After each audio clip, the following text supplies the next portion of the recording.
목회는 만남과 헤어짐의 연속이고요.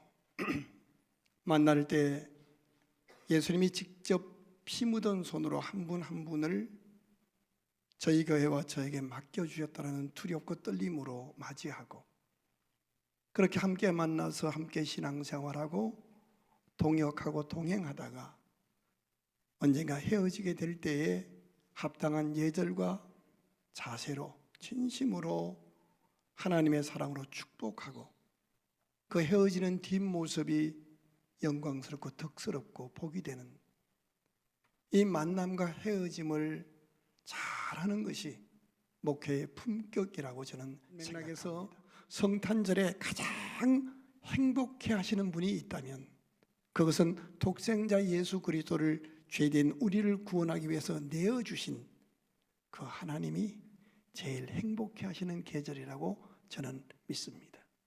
그런데 이 땅의 인간들은 그 하나님의 지극한 사랑을 받고 그 사랑으로 말미암아 구원받고 축복받아야 할 신분들인데, 오히려 여러 가지 바쁘다는 핑계를 대고 그 하나님의 사랑을 거절하고, 천국과 지옥이 어디 있느냐고, 나는 내 눈에 보이는 것밖에 믿지 않는다고 큰소리치며 성탄절에 오히려 죄를 짓는 일에 분주한 것이 현 시대의 실상입니다. 여러분의 생애 가운데 가장 아름다웠던 성탄절이 언제였었는지요? 받는 행복이 아닌, 성탄절 선물을 받는 행복이 아닌 주는 행복한 성탄절. 코로나가 오기 전에 한동안 저희 교회는 성탄절 예배를 드리지 않았습니다.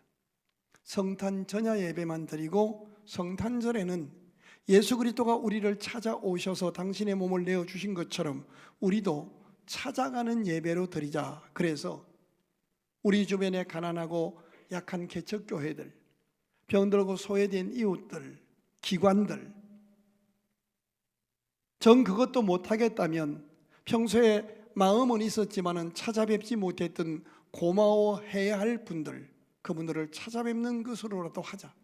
그것도 싫거든 가족들과 함께 크리스찬 테마가 있는 공연이나 문화 행사에라도 참여해서 정말 예수님이 오신 그 거룩한 사랑을 가정과 삶 속에 한번 구현해보자. 그래서 오랫동안 한 10여 년 동안을 성탄절에 파송한 예배를 드렸습니다. 누군가에게 뭔가를 사랑으로 나눠주고 축복하기 위해서 찾아가는 거룩한 기쁨과 행복을 누리는 계절, 용서의 발걸음, 화해의 발걸음, 격려와 축복의 발걸음. 그동안 삶이 분주해서 마음에 늘 있었지만 감사드리지 못했던 분에게 찾아가서 그동안에 베풀어 주신 은혜와 사랑을, 고마움을 전해드리는 감사의 발걸음. 이런 성탄절 여러분에겐 언제였었는지요? 오늘 본문에 바로 그렇게 우리를 찾아오시는 하나님의 모습이 한 폭의 그림처럼 잘 소개되고 있습니다. 구약 성경 가운데에 성탄절을 가장 정확하게 묘사해 준 본문이라고 할 수 있습니다. 본문 1절을 같이 보십시다.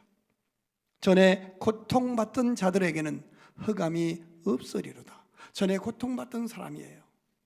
흑암에 눌려 있었어요. 그런데 이제 그 고통이 없어진다는 거예요. 그 다음에 이렇게 설명합니다. 옛적에는 여호와께서 스불론 땅과 납달리 땅이 멸실을 당하게 하셨더니 후에는 해변길과 요단 저쪽 이방의 갈릴리를 영화롭게 하셨느니라. 어둡던 땅 대표로 스불론 땅과 납달리 땅을 예로 들었습니다. 스불론, 납달리, 이것은요 같은 민족이요 같은 하나님의 백성이면서도 여러 가지 이유로 소외되고 왕따당하고 정치적으로 소외되었던 지파들이 살고 있는 지역을 말합니다. 한마디로 선민으로서의 자존감도 약하고 늘 뒤처져 있던 사람들입니다. 그들에게 하나님이 찾아오시겠다는 거였습니다. 그런데 하나님이 잘나고 잘 나가는 사람을 찾아온 것이 아니라 그렇게 어둠에 눌려있던 스불론, 납달리 땅을 찾아오시겠다는 겁니다. 왜요? 그들을 영화롭게 하시겠다는 거예요. 자, 2절부터 4절까지 쭉 읽어보실까요? 흑암에 행하던 백성이 큰 빛을 보고 사망의 그늘진 땅에 거주하던 자에게 빛이 비치도다. 3절입니다. 주께서 이 나라를 장성하게 하시며 그 즐거움을 더하게 하셨으므로 추수하는 즐거움과 탈취물을 나눌 때의 즐거움 같이 그들이 주 앞에서 즐거워하오니. 4절 보실까요? 이는 그들이 무겁게 맨 멍에와 그들의 어깨의 채찍과 그 압제자의 막대기를 주께서 꺾으시되 미디안의 날과 같이 하셨음이니이다. 가정마다 개인마다 가만히 들여다보면 멍에를 메고 있어요. 어떤 가정에는 질병의 멍에 때문에 온 가족이 아파해요. 어떤 가정에는 부채, 사업하다가 짊어진 채무의 결박에 사로잡혀서 늘 인생을 한숨 쉬며 살아야 돼요. 어떤 가정은 인간관계의 고통의 사슬에 매여 있어요.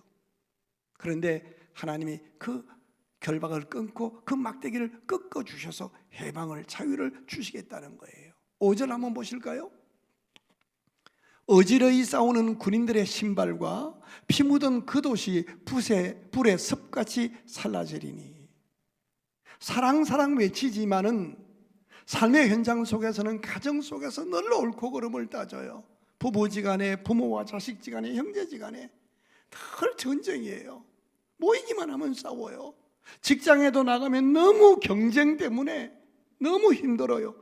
심지어 예배당에 와서도 내가 더 의로우니, 네가 더 의로우니, 내 생각이 더 옳으니 그렇게 주장하면서 피가 피를 디대이는 전쟁터같이 살았어요. 그런데 하나님이 이제 그런 신발들, 그런 피비린내 나는 삶을 정리해서 평화의 삶을 살게 해 주시겠다는 겁니다. 여기서 우리가 생각해야 할 것이 몇 가지 있어요. 도대체 납달리, 스불론 이 두 지파 땅이 뭘 잘했기에 하나님이 이런 복을 주시는 것일까? 1절을 다시 한번 보시면요, 그들이 복을 받을 구석이 있기는 그냥 오히려 하나님 앞에 매맞았음을 표현하고 있어요. 1절 다시 읽어봐요. 전에 고통받던 자들에게는 흑암이 없으리로다. 옛적에는 여호와께서 스불론 땅과 납달리 땅이 뭐를 당하게 하셨더니 멸시를 당하게 하셨더니, 오히려 하나님 앞에 뭔가 멸시받을 만한 그런 허물과 약점이 있었던 사람들이었다는 거예요. 그런데 하나님이 그들을 찾아오시고 영화롭게 해주시고 결박을 끊어주시겠다는 거예요. 그리고 그 뒤에 계속 읽어가면 해변길 이방 사람들, 즉 다시 말하면 아무리 둘러보아도 저런 사람은 예수 믿을 것 같지 않았던 사람, 하나님이 어디 있느냐고 큰소리 뻥뻥 치며 교만하게 살던 그런 사람, 그 사람도 하나님이 찾아가셔서 그의 삶을 영화롭게 해주시겠다는 거예요. 한마디로 하나님의 사랑에서는 제외될 사람이 없는, 하나님의 사랑은 제외됨이 없는 사랑인 것을 알려주고 있어요. 어때요, 여러분? 하나님의 사랑은 제외됨이 없다. 나 같은 인간도 사랑하신다 그러면 아멘 되는데요, 여러분 마음에 상처 준 그 사람도 하나님이 제외하지 않고 사랑하신다 그러면 그러면요, 그래야죠. 그래요? 아니면 그래요? 아니, 정확하게 한번 해보세요. 하나님의 사랑은 제외함이 없어요. 하나님이 세상을 사랑하사 독생자를 주셨으니 누구든지 예수 믿으면 멸망하지 않고 영생을 얻으리로다. 믿으시면 아멘? 근데 누구든지의 나한테 상처 준 그 사람은 빼고 싶은 게 우리 인간 아니에요? 우리 인간들이 자기들 스스로 기준을 정해놓고 그 기준대로 나는 복받을 자격이 없는 사람, 나 같은 사람은 하나님이 사랑하지 못하실 거야 라고 스스로 판단해서 자기를 하나님의 사랑에서 제외시키는 것이 문제고요, 뿐만 아닙니다. 그런 기준으로 다른 사람도 판단하면서 다른 사람은 몰라도 저 사람, 저 인간은 복받지 못할 인간이야 라고 판단하고 하나님의 사랑을 제한한다는 사실이에요. 그러다 보니까 예수 믿으면서도 인간관계가 원만할 수가 없어요. 누구도 마음에 안 드는 거예요. 누구는 이래서 마음에 안 들고 아무개는 저래서 마음에 안 들고, 결국 하나님께서 사랑하시는 사람들을 내 기준, 내 잣대로 내가 하나님 것처럼 비판하면서 다 찢어버려서 제한시켜서 스스로 왕따 되는 거예요. 이런 사람은요, 계모임에 나가든 동창회 나가든 교회 나오든 깊게 들어오면 들어온 만큼 시험 들어요. 묻습니다. 성탄절이거든요. 세상에서도 성탄절에는요, 감옥에 수감 생활하고 있는 사람에게도 결박을 끊어 자유케 하는 특사를 해요. 만약에 여러분이 하나님이시라면 이 스불론 사람들, 납달리 사람들, 이 사람들을 어떻게 대하시겠습니까? 만약에 이번 성탄절에 여러분이 보시기에 정말 우스워 보이고 멸시할 만큼 보이고 그 삶이 덕스럽지 않아서 신경 쓰고 싶지 않고 그 사람 같은 교회는 다니지만 깊게 교제하고 싶지 않고 만나고 싶지 않고 그 사람이 일부 예배에 나오고 나는 3부 예배로 도망가고 싶은 그런 사람을 하나님이 우선적으로 찾아가시고 그 사람 문제를 해결해 주시고 그 사람을 구원하시고 그의 인생 후반년을 영광스럽게 해 주신다면 여러분 어떤 반응 보이시겠어요? 1번, 당연히 그래야지요. 하나님은 사랑이십니다. 2번, 아이씨 짜증나네. 정말 짜증스러운 성탄절로 보낼 것 같다. 몇 번이에요? 대답을 딱히 못하겠어. 이성적으로는 2번인데 감정적으로는 1번이에요. 아닙니다. 하나님의 축복에서는 제외될 사람이 없습니다. 생각해 보십시오. 아기 예수님이 탄생하신 장소가 어디입니까? 마국간 말밥통, 말구유입니다.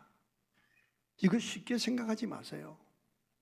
자기 땅에 오셨는데 이 모질고 무지한 인간들이 그를 인간 취급하지 않고 짐승 취급했다는 얘기입니다.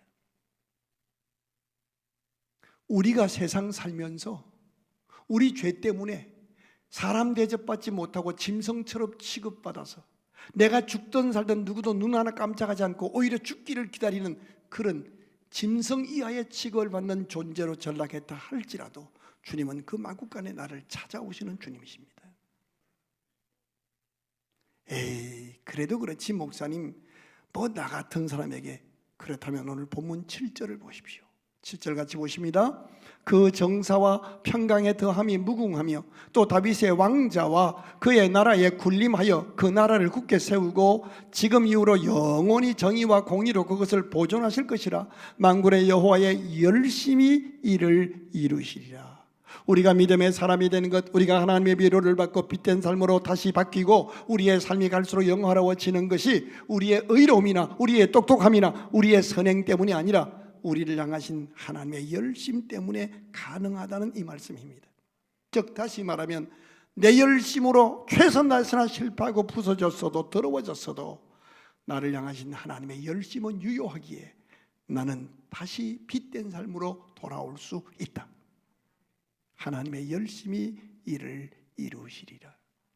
그러시면서 그 하나님이 나를 사랑하시기 위해서, 우리 인간을 사랑하시기 위해서 찾아오시는 모습을 6절과 7절에 설명하고 있습니다. 같이 보실까요?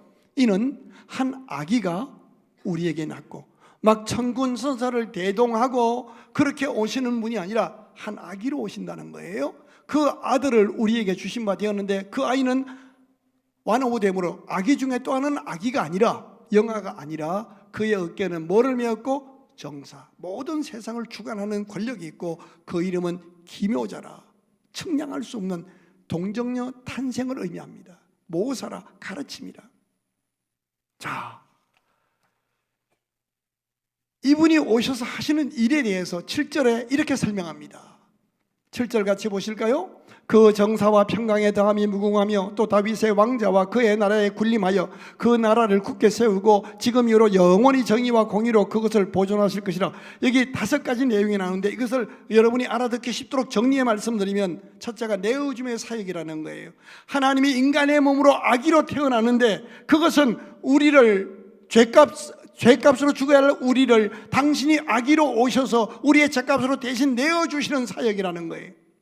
내어주어서 우리를 죄에서 구원할 뿐 아니라 우리를, 그 어깨에는 정사를 메었고 평화와 사랑, 의와 평강과 희락으로 우리를 다스려 주시겠다는 거예요. 우리가 예수 믿고 목사, 장로, 권사, 집사가 되었다고 하지만 우리가 세상에 나가서 살면서 얼마나 자주 우리 마음을 하나님이 다스려 주시는 거룩한 통치를 받지 못하고 세상에 우리 마음을 뺏길 때가 많아요.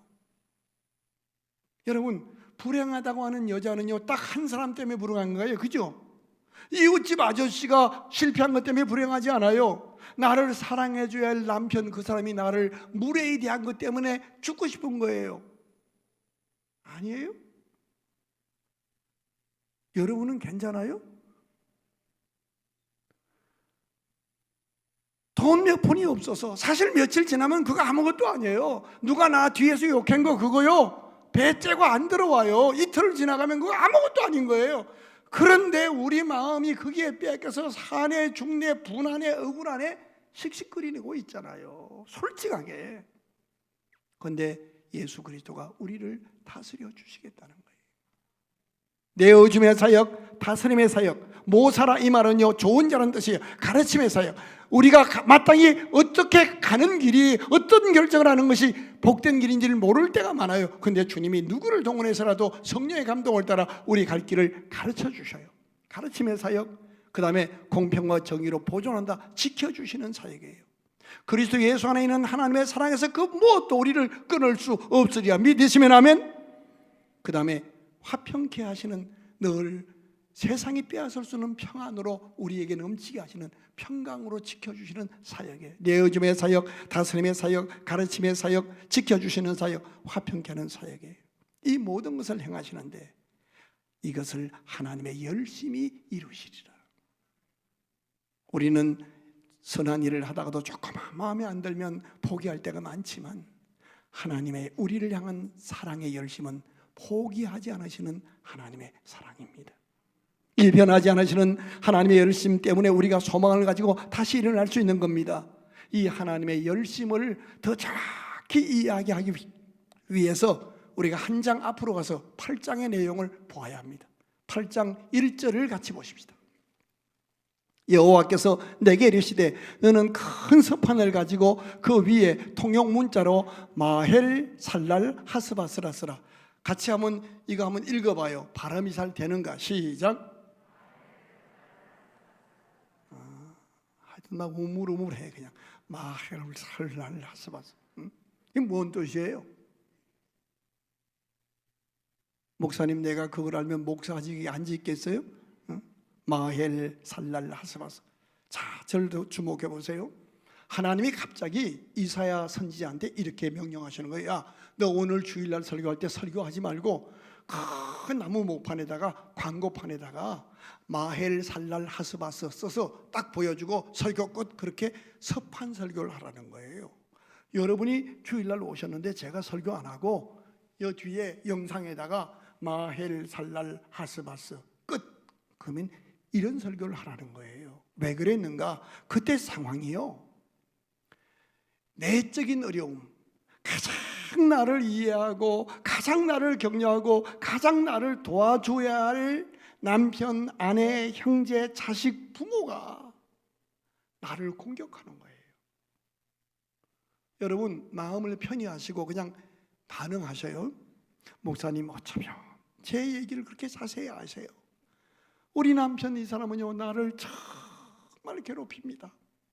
우리 아내 이 사람은요 나를 쥐잡듯합니다. 정말 내가 숨을 못 쉬겠어요. 가장 나를 도와주고 축복해야 할 이 사람이 가장 무례하고 가장 나를 그냥 괴롭게 해요. 난 내적인 환난 때문에 힘들어요. 그러면 조용히 눈을 감아봐요.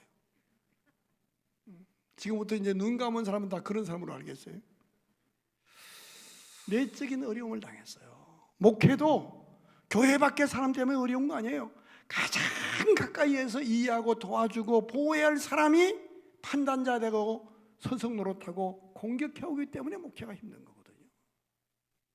그 내적으로 아무리 어려워도 회사 일이 잘 되고 밖에 일이 잘 되면 되는데 외적으로는 하는 일이 다 망가졌고 당시에 수리아라고 하는 강대국이 쳐들어와서 내적인 외적인 우한에서 모든 백성들이 두려움에 떨고 있게 된 절망의 상황입니다.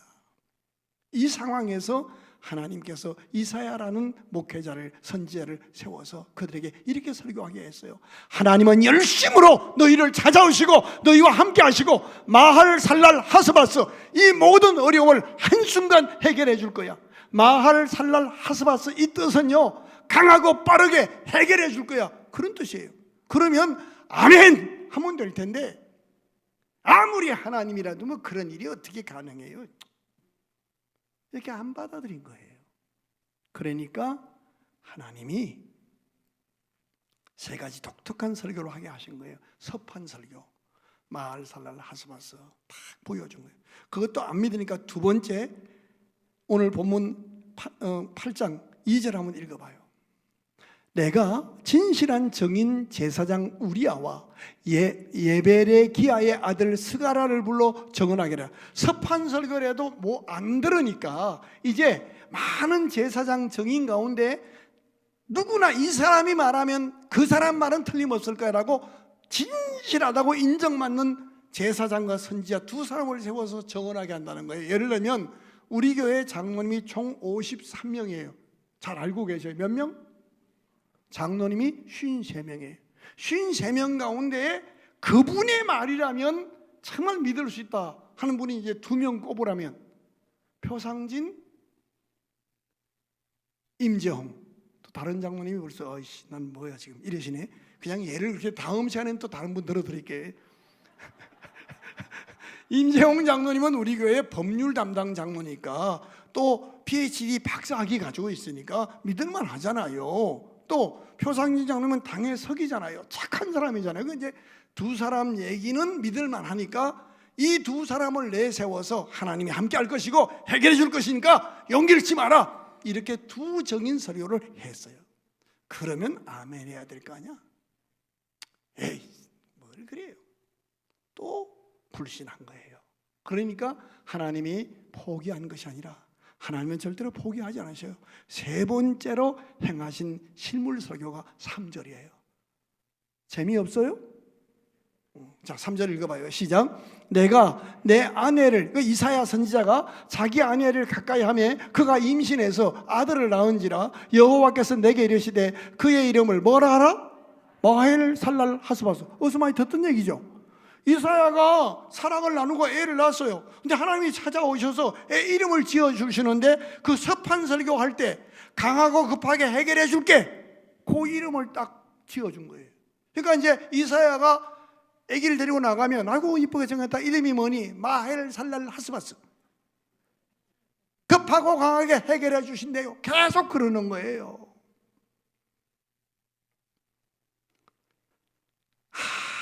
아무리 안으로 내적 우환이 있고 밖으로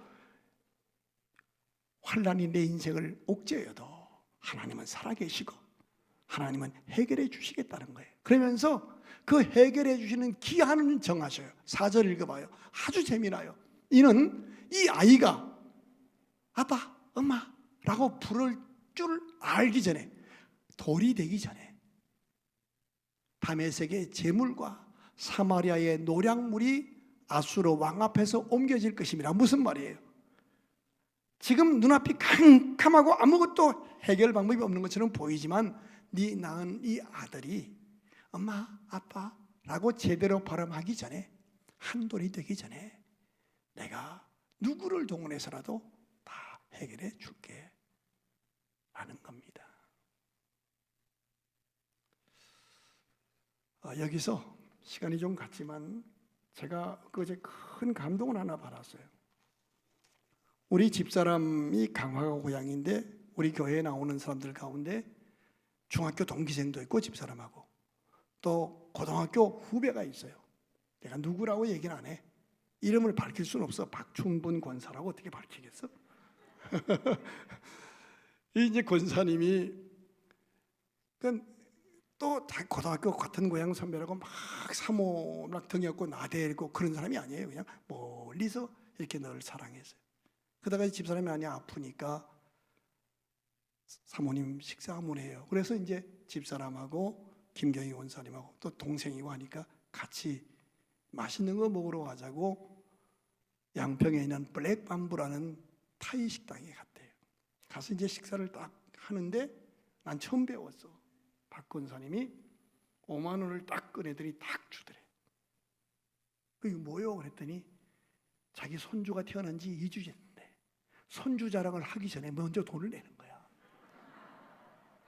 아이고, 난 이걸 생각하면 돈 몇십만 원 썼어야 돼. 강대상에서 우리 로미 얘기해서. 실제로 돈을 받아왔더라니까. 주고 나서 사진을 보여주는데 진짜 애가 이쁘게 생겼더래. 2주밖에 안 됐는데 그 자랑하더라는 거예요. 여러분, 우리가 아무 희망도 안 보여도 하나님은 우리를 향한 열심을 포기하지 않고, 우리가 못 알아들을 뿐이고 깨닫지 못할 뿐이지, 하나님이 어디 있어? 하나님이 나를 사랑하면 어떻게 이런 일이나, 이렇게 항변할 뿐이지, 하나님의 우리를 향한 사랑은 지금도 유효해요. 믿으십니까? 한순간 해결해 줄 것을 역사 말씀하시면서 이상한 말씀을 하셔요. 7절 한번 읽어봐요. 7절, 그러므로 주 내가 흉용하고 창일한 큰 하수 곧 아수르 왕과 그의 모든 위력으로 그들을 뒤엎을 것이라. 그 모든 골짜기에 차고 모든 언덕에 넘쳐 흘러 유다에 들어와서 가득하여 목에까지 미치리라. 저를 주목하세요. 하나님이 한순간 해결하는 날이 올 거라는 거예요. 그러면서 임마누엘, 하나님이 함께 해서 다 해결하겠다는 거예요. 그러면서 이상한 말씀을 하셔요. 8절이에요. 이게 결론인데요, 8절 읽어봐요. 흘러 유다에 들어와서 가득하여 목에까지 미치리라. 근데 요 전에 보면 뭐라고 얘기를 해요? 흐르는 물처럼 실로아의 7절 8절 다시 한번 띄워봐요. 6절 시작. 이 백성이 천천히 흐르는 실로아 물을 버리고 러신과 르말리아의 아들을 기뻐한다. 무슨 뜻인가를 잘 이해하셔야 돼요.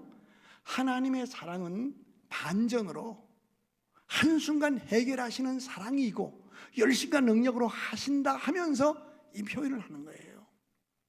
그런데 우리가 그렇게만 얘기를 하면 나는 아무것도 하지 않고 드라마틱하게 하나님이 기적적으로 내 문제를 한순간 해결해 주는 대박을 치는 하나님으로만 생각한다는 거예요. 그런데 그 하나님의 사랑은 천천히 흐르는 실로아 물같이 우리에게 임한다는 거예요. 실로아 물은요, 작은 실개천이에요.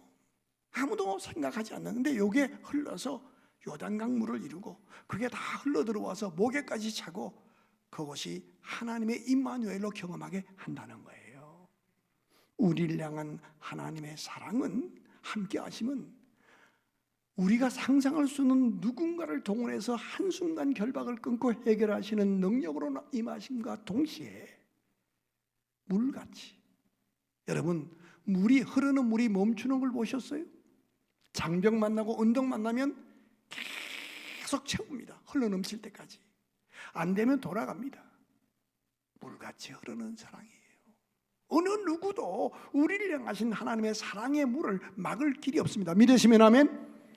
이 하나님의 사랑, 아무리 외적으로 환난과 우한 속에서 내일이 보이지 않는다 할지라도 하나님의 우리를 향하신 사랑은 그렇게 흘러오고 있다는 거예요. 그 정표로 예수 그리스도 한 아기를 주셨음을 우리에게 이사야를 통해서 알려주고 있는 거예요. 자, 8절 다시 한번 읽고 말씀을 정리합시다. 흘러 유다에 들어와서 가득하여, 처음에는 작은 물이었어요. 그런데 흘러서 목에까지 차매, 목에까지 미치리라. 임마누엘이여, 그가 펴는 날개가 네 땅에 가득하리라. 어둠과 절망과 탄식의 땅에 하나님의 사랑이 흘러 들어와서 가득하여 하나님의 영광을 드러내게 하시겠다는 약속입니다. 2022년 전에 유대 땅 베들레헴에 태어나시고 죽으셨던 그 예수 그리스도의 사랑의 물이, 성령의 물이 수많은 핍박과 잔악한 피 흘림 그 역사를 거슬러 흘러서 우리에게까지 전해져서 우리가 오늘 이 자리에 있는 겁니다. 이 하나님의 열심, 이 하나님의 사랑의 날개가 오늘 우리에게 임하고 있으니 성탄절 오늘 그 예수님을 구주와 주님으로 영접하고 우리도 다시 거룩한 날개, 원망 대신 감사의 날개를, 절망 탄식 대신 기도의 날개를 한숨 대신 찬양의 날개를 활짝 펴고 거룩한 첫걸음을 시작하는 우리 모두가 되시기를 주의 이름으로 축원합니다. 특별히 오늘 세례 받으시는 분들 정말 지난 인생의 삶을 십자가 밑에 묻고 나는 하나님과 함께하는 하나님의 거룩한 은혜와 축복을 이 도시에 전해야 할 복된 이웃으로 살아야 할 사명자라는 거룩한 믿음으로 첫 발을 내딛는 새 출발의 은혜의 아침이 되기를 주의 이름으로 축원합니다. 주의장부 사항이 있습니다. 19절 20절입니다 19절 같이 읽어요. 시작. 어떤 사람이 너에게 말하기를 주절거리며 속살거리는 신접한 자와 마술사에게 들으라 하거든 백성이 자기 하나님께 구할 것이 아니냐? 산 자를 위하여 죽은 자에게 구하겠냐 하라. 무슨 뜻인지 아세요? 저와 여러분이 믿음의 사람이에요. 그럼에도 불구하고 하나님이 함께 하시고 우리를 향한 하나님의 사랑은 때로는 물같이 때로는 반전 이루시는 불같이 역사하시고 계신데도 불구하고 우리가 어려운 일을 만나면 우리 주변의 사람들이 찾아와서 이렇게 말한다는 거예요. 용한 사람이 있어. 거기 가서 봐. 신접한 자가 있다는 거예요. 난 너무 신기한 게요. 내가 38년 전에 교회 개척하고 태종 가는데 거기에 어린 동자 이렇게 써놨어요. 점장이. 근데 38년이 지났는데 지금도 어린 동자예요. 그 사람 38년 생각 지금 중년 동자 아니야? 그잖아요. 그때 어린 동자 38년 지났는데 지금은 중년이잖아. 중년. 이 중에도 많아요. 권산대도요. 주일날 안 보여. 어디 갔냐니까 애 결혼하는데 날 받으러 갔대. 미아리에. 누가 그렇게 하거든 다시 말하면 사람들의 말에 현혹되지 말라는 거예요. 누가 여러분을 인정하지 않고 여러분을 뒤에서 욕하더라고요. 그 말에 흔들리지 말라는 거예요. 그리스도 예수 안에 있는 하나님의 사랑에서 그 무엇도 그 누구도 끊을 수 없습니다. 믿으시면 하면 여기까지 하나님이 인도하셨어요. 이제 하나님과 함께 새 출발을 하는데 당당하게 새 출발 딛고 일어서 나가라는 거예요. 20절 결론입니다. 마땅히 율법과 정과의 말씀을 따를지 우리는 하나님의 약속을 붙잡고 남은 인생의 후반년을 축복의 통로로 왕같은 제사장으로 우리로 말미암아 우리를 만나는 사람들이 예수님 소개받고 구원받고 우리가 두 발로 딛고 가는 그 땅 돌멩이 하나 풀 한 포기도 사랑해서 축복하여 우리가 축복한 대로 하나님의 축복이 임하게 만드는 하나님의 거룩한 복음의 씨앗들로 새 출발하는 그리스도의 제자의 삶을 시작하는 이 아침 되기를 주의 이름으로 축복합니다.